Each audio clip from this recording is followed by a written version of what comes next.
Well, I know I'm a few weeks late, but the latest video game film got released with Tomb Raider starring Alicia Vikander.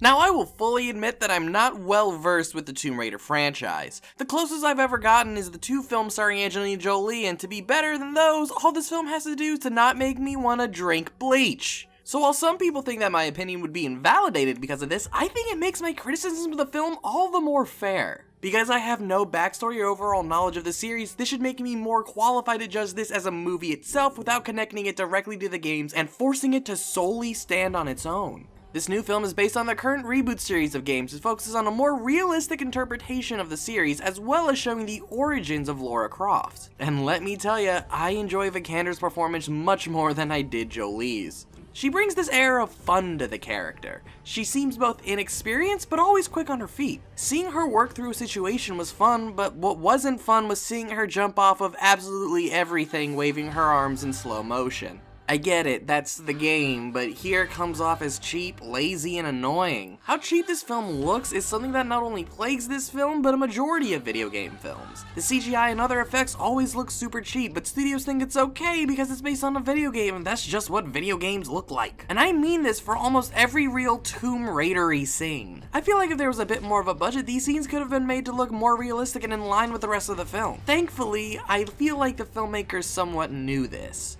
After they got done with the checklist of set pieces, most of the actual action of the film is done very practically. They managed to keep these scenes fairly small so they could use the most out of their small budget. Like the scene with the falling floor was so much fun because it captured the spirit of what I feel like the games are trying to evoke, while also keeping the budget small and making the scene easy to film.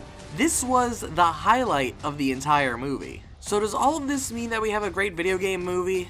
No. No, it doesn't. This film is much better than the original films, but that doesn't mean it's a good movie.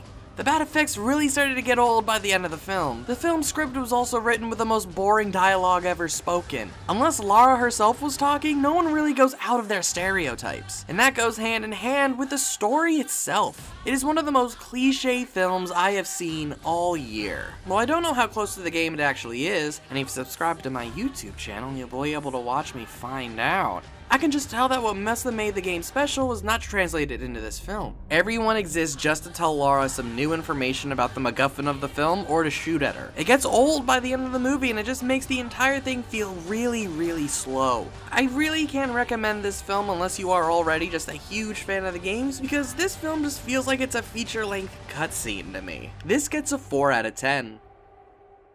And if you want to see what I think about the game, join my live stream so I can see what the hype around this game was all about, and subscribe to know when I go live. If you want to see what I think of other video games and movies, click that playlist over there. And if you want to keep this conversation going, please join the Maniac Review Discord. Thanks guys, and I'll see you next time.